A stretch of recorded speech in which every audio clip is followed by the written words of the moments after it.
ಕರ್ನಾಟಕದಲ್ಲಿ ಇರುವಂತ ಕಾಂಗ್ರೆಸ್ ಸರ್ಕಾರ, ನಿದ್ರಾಮಯ ಸಿದ್ದರಾಮಯ್ಯ ಅವರ ಸರ್ಕಾರ ಕಳೆದ ಎರಡೂವರೆ ವರ್ಷ ಭ್ರಷ್ಟಾಚಾರದಲ್ಲಿ ಮುಳುಗೋಗಿದೆ. ವಾಲ್ಮೀಕಿ ಹಗರಣ ಇರ್ಬೋದು, ಮೈಸೂರು ಅರ್ಬನ್ ಡೆವಲಪ್ಮೆಂಟ್ ಹಗರಣ ಇರ್ಬೋದು, ಅಧಿಕಾರಿಗಳು ಆತ್ಮಹತ್ಯೆ ಇರ್ಬೋದು, ಅದ್ರ ಜೊತೆಗೆ ಈಗ ಹೆಣ್ಣು ಮಗಳ ಮೇಲೆ ಅನ್ಯಾಯ ಅತ್ಯಾಚಾರ ಘಟನೆಗಳು ಇರ್ಬೋದು. ಯಾವ ಘಟನೆ ಕಡೆನೂ ಇವ್ರದ್ದು ಲಕ್ಷ್ಯ ಇಲ್ಲ. ಸಿದ್ದರಾಮಯ್ಯ ಅವ್ರಿಗೆ ಅನಿಸ್ತೈತಿ ನಾ ಮುಖ್ಯಮಂತ್ರಿಯಾಗಿ ಮುಂದುವರಿಬೇಕು, ಡಿ.ಕೆ. ಶಿವಕುಮಾರ್ ಅವ್ರಿಗೆ ಅನಿಸ್ತೈತಿ ನಾ ಮುಖ್ಯಮಂತ್ರಿ ಆಗಬೇಕು. ಇತರವಾಗ ಕರ್ನಾಟಕದಲ್ಲಿ ಸರ್ಕಾರ ಸತ್ತಂಗೆ ಇದ್ದೆ ಅಂತ ಒಂದು ಅವಸ್ಥೆ ನಾವು ನೋಡ್ತಾ ಇದ್ದೀವಿ. ಆದ್ರೆ ಅದ್ರಾಗ ಮತ್ತೊಂದು ಹೊಸದು, ಯಾಕಂದರೆ ರಾಹುಲ್ ಗಾಂಧಿ ವಿಶೇಷವಾಗಿ ಕಾಂಗ್ರೆಸ್ ನಾಯಕ ಕೈಯಲ್ಲಿ ಡಾಕ್ಟರ್ ಬಾಬಾ ಸಾಹೇಬ್ ಅಂಬೇಡ್ಕರ್ ಅವ್ರ ಸಂವಿಧಾನ ಬುಕ್ ಕೈಯಾಗಿ ಹಿಡ್ದ ಸಂವಿಧಾನ ರಕ್ಷಣೆ ಮಾಡ್ರಿ, ಸಂವಿಧಾನ ಖತ್ರೆ ಮೇ ಅಂತ ಹೇಳ್ತಾ ಇದ್ದಾರೆ. ಆದ್ರೆ ಮೌಲಿಕ ಒಂದು ಸಾಮಾನ್ಯ ಅಧಿಕಾರ ಪ್ರತಿಯೊಬ್ಬ ವ್ಯಕ್ತಿಯಿಂದ ಅಭಿವ್ಯಕ್ತಿ ಸ್ವಾತಂತ್ರ್ಯ ಅಂತ ಏನು ಹೇಳ್ತಾರೋ ನಮ್ಮ ದೇಶದ ಸಂವಿಧಾನದಲ್ಲಿ ನಮಗೆ ಕೊಟ್ಟಿದೆ.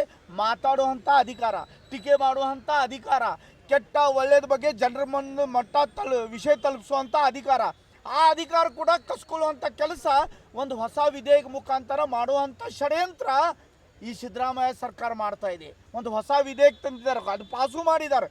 ಯಾರು ಏನ ಅಂದ್ರೆ ದ್ವೇಷ ಭಾಷಣ ಮಾಡಂಗಿಲ್ಲ ಅಂತ. ದ್ವೇಷ ಭಾಷಣ ಯಾರು ತೀರ್ಮಾನ ಮಾಡೋರು? ಮತ್ತು ನೀವು ಯಾವ್ದು ಭಾಷಣ ಮಾಡ್ತೀರಿ? ನೀವು ರಾಹುಲ್ ಗಾಂಧಿ ಏನೇನು ಮಾತಾಡ್ತಾರೆ? ಕಬರ್ ತೆರಿಗೆ ಹೋದಂಗೆ ನಮ್ಮ ನರೇಂದ್ರ ಮೋದಿ ಬಗ್ಗೆ ಯಾರು ಮಾತಾಡ್ತಾರೆ? ಮತ್ತು ಇದೆಂಥ ಪ್ರಚೋದಾತ್ಮಕ ಹೇಳಿಕೆ ಅಲ್ಲ. ಆದ್ರೆ ಕರ್ನಾಟಕದಲ್ಲಿ ಇರುವಂಥ ಭಾರತೀಯ ಜನತಾ ಪಾರ್ಟಿ ನಾಯಕರಿಗೆ, ರೈತರಿಗೆ ತೊಂದರೆ ಆಗಬೇಕು, ತನ್ನ ಅಧಿಕಾರದ ದುರುಪಯೋಗ ಮಾಡಬೇಕಂತ ಇದು ವಿಧೇಯಕ ತಂದಿದ್ದರು. ಆ ವಿಧೇಯಕದ ಬಗ್ಗೆ ನಾವು ಖಂಡಿಸ್ತಾ ಇದ್ದೀವಿ.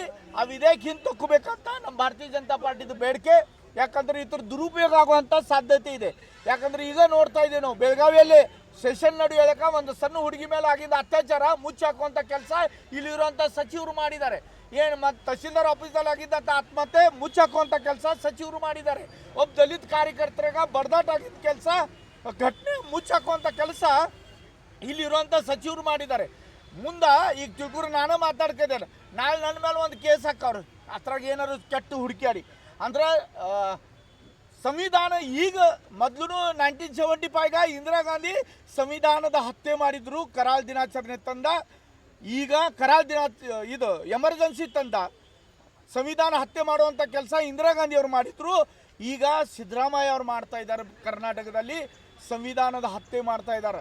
ಡಾಕ್ಟರ್ ಬಾಬಾ ಸಾಹೇಬ್ ಅಂಬೇಡ್ಕರ್ ಅವ್ರು ಕೊಟ್ಟಿನಂಥ ನಮ್ಮ ವ್ಯಕ್ತಿ ಸ್ವಾತಂತ್ರ್ಯ, ವ್ಯಕ್ತಿಗಿರುವಂಥ ಅಧಿಕಾರಿಗೆ ಒಂದು ಈ ಕಾನೂನು ಮುಖಾಂತರ ಕಟ್ಟಿ ಹಾಕುವಂಥ ಕೆಲಸ ಮಾಡ್ತಾ ಇದ್ದಾರೆ. ಇದಕ್ಕೆ ನಾವು ಖಂಡಿಸ್ತಾ ಇದ್ದೀವಿ. ಭಾರತೀಯ ಜನತಾ ಪಾರ್ಟಿ ಬೆಳಗಾವಿ ಉತ್ತರ, ಬೆಳಗಾವಿ ಗ್ರಾಮೀಣ, ಬೆಳಗಾವಿ ಜಿಲ್ಲೆ ಎಲ್ಲ ನಾವು ಎಲ್ಲ ಪದಾಧಿಕಾರಿ, ಜಿಲ್ಲಾಧ್ಯಕ್ಷರಿದ್ದಾರೆ, ಎಲ್ಲ ಪದಾಧಿಕಾರಿಗಳು ಇದ್ದಾರೆ, ಮಂಡಳ ಅಧ್ಯಕ್ಷರಿದ್ದಾರೆ. ನಾವೆಲ್ಲರೂ ಸೇರಿ ಜಿಲ್ಲಾಧಿಕಾರಿಗೆ ಒಂದು ಮನವಿ ಕೊಡ್ತಾ ಇದ್ದೀವಿ.